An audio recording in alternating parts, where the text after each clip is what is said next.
Hi everyone, welcome to another episode of Interfaith Inspirations. I know it's been a while since we had a new episode, we're back with the series now, and I'm here with my friend Scott. Hi Scott, welcome. Thank you. So we are recording with Scott right here in our Interfaith office today, and I'm going to ask him to introduce himself now. Okay, my name is Scott Chase. I am 66 years old, and I am a gay man, and I am of the Jewish faith. I am of progressive Judaism. I've lived a lot of places, and we've always been involved in different progressive movements of Judaism, depending on where I've lived. So, yeah. Okay, so thank you for coming, Scott. So basically the series is to talk about, what inspired people to do the work that they're doing in the interfaith field and, getting involved in different aspects of interfaith. So I came to know you through one of our interfaith events where you told us about the Glasgow LGBT Interfaith, LGBT plus Interfaith Network. And how you came about, you were one of the founders of the network. So could you tell us a little bit more about what your journey to starting that was and what inspired you to start it? Okay, so that's a long journey, so bear with me. Right, so as I said, I grew up in the U.S.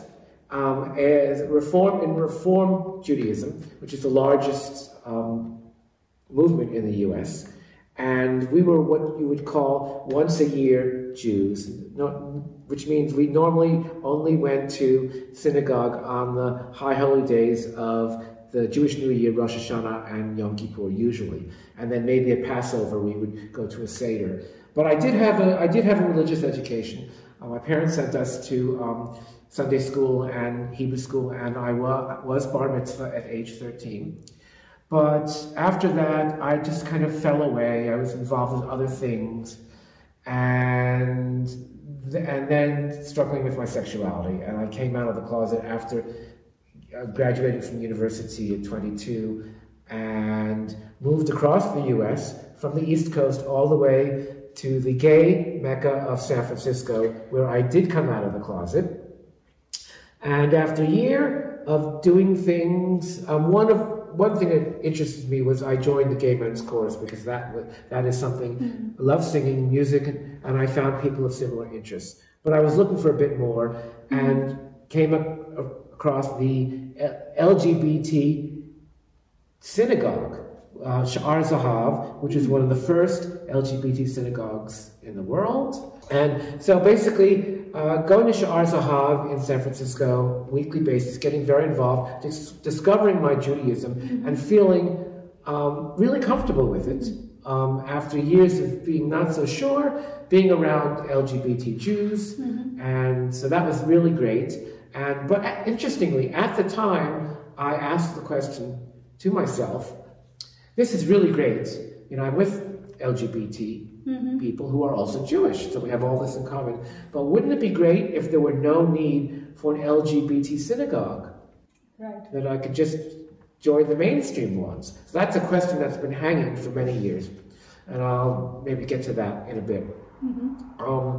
So I moved around a lot. I lived in California in 2 cities. I moved back to the East Coast. Then I moved to Sydney, and then to Glasgow. And there's also been Denmark in there at one point. And for 6 months, I was in the Netherlands at one point. But in most of those places, I joined the LGBT Jewish, either synagogue or Jewish group, if there was one. Not all these places have actually had one, but most have had. Oh. So that's been really good. And the same question came about. And when I moved here, Glasgow in 2001, there wasn't a group. And I did talk to somebody from Edinburgh about possibly starting one up some years ago, but we never got around to it. I, on the other hand, joined the Reform Synagogue here in Glasgow, which is actually in Newton Mearns, and I'm an active member there. And so this is one case where I'm involved with the mainstream community because there is no LGBT community. Okay. And also in Denmark and Australia, I was also a member of the mainstream congregation because there wasn't an alternative.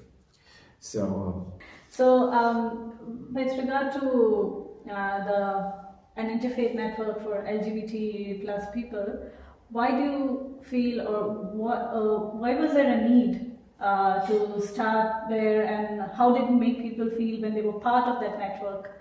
okay. In your opinion? So I'm gonna get to that in a second. I want to just go back and add one thing. As I said,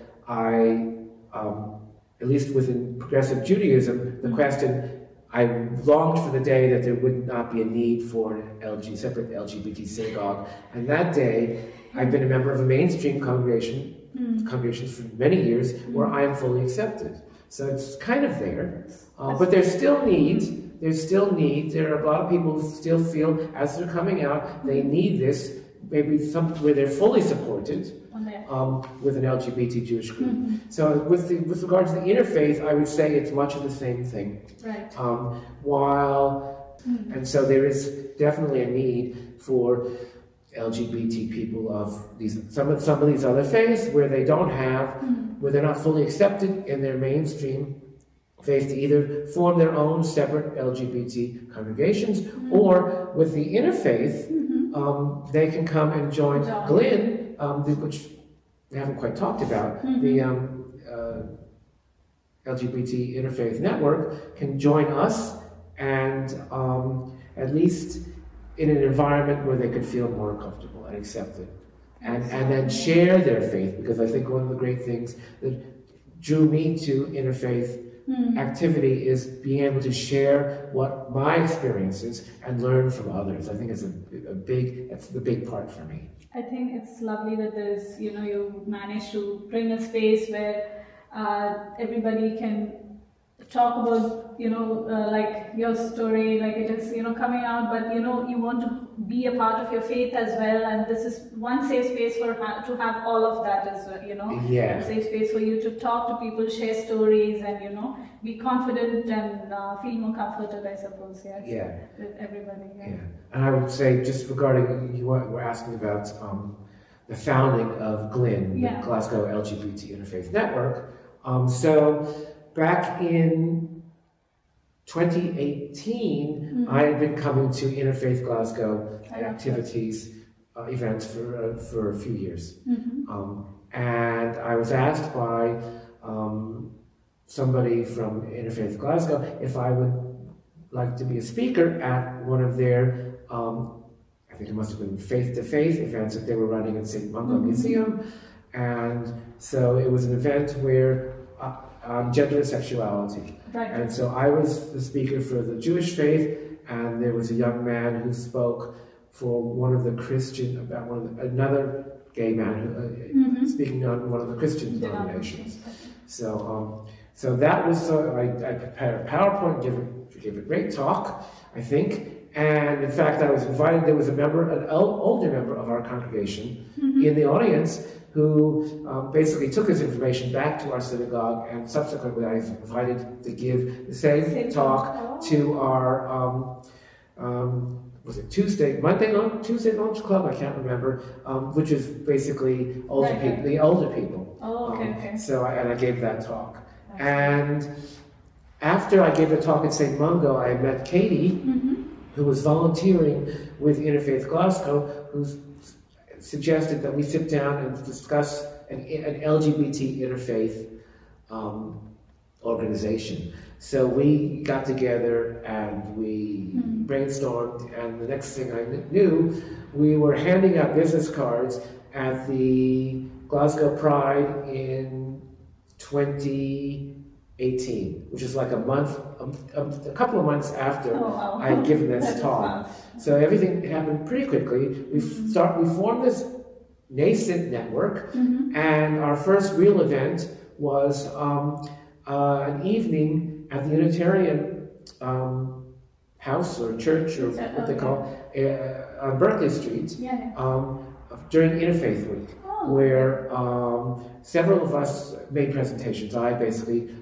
made a presentation called, that I wrote down, called Coming In by Coming Out and Return to Jewish Roots. That's a lovely title. So I think you're going to share the link to the web. Yeah. It's on our website. We're going to share the link to that later.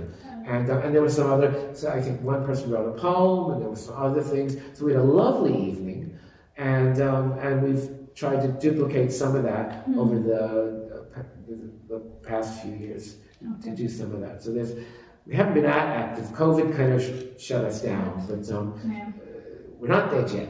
And there's hopefully we'll get and we're looking for people to get involved, because we need more people involved to actually push this forward.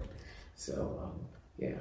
And so I'll, like Scott said, the link and to their website and to the Facebook page, you can find all that in the description. So if you're watching this and you want to be a part of the network, please contact them through their Facebook page or your website. The website, yeah? Yeah, the website and the Facebook page would have contact details, so I'm sure you can reach out to them. Hopefully someone will get back, so be patient. And I can also say something about some of the activities that Gwen has done. So basically, one of the things we were doing was visiting faith communities. Right. So in some sense, paralleling some of what Interfaith Glasgow is doing. So I invited a group to come to our synagogue for a Saturday morning Shabbat service, which was really good. We went to a meeting at the Quaker Meeting House, and then we were also meeting, I think our regular hangout was actually at the Unitarian. I think that was all we did in that first year. We marched in the Mardi Gras, one of the gay prides in Glasgow in 2019. We've been on some interfaith panels. So I was actually, this was actually just about the time Glen was founded in 2018. During the Euro Championships that were here in Glasgow, they do what they call pop-up pride houses in the cities where there are Euro Championships. So they had a pride house in the Trondgate, and somebody from Leaf Sports that was organizing it decided to put together an interfaith panel.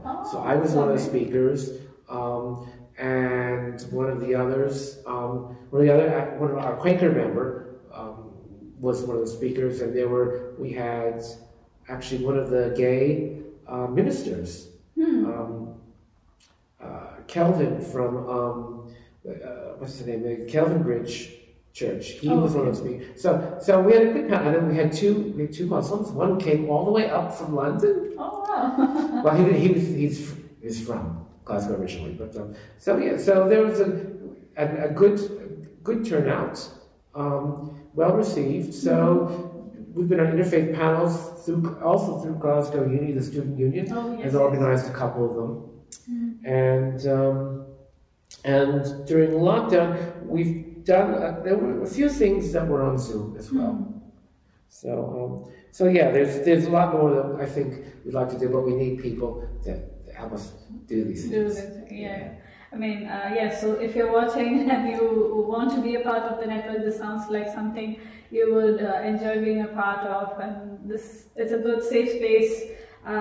Please do get in touch with them, and thank you so much, Scott, for coming along. And but I'm glad I had this opportunity to talk to you, and I'm glad our viewers are having this opportunity to hear from you as well. So thank you, Scott, for taking the time to do this, and thank you, viewers.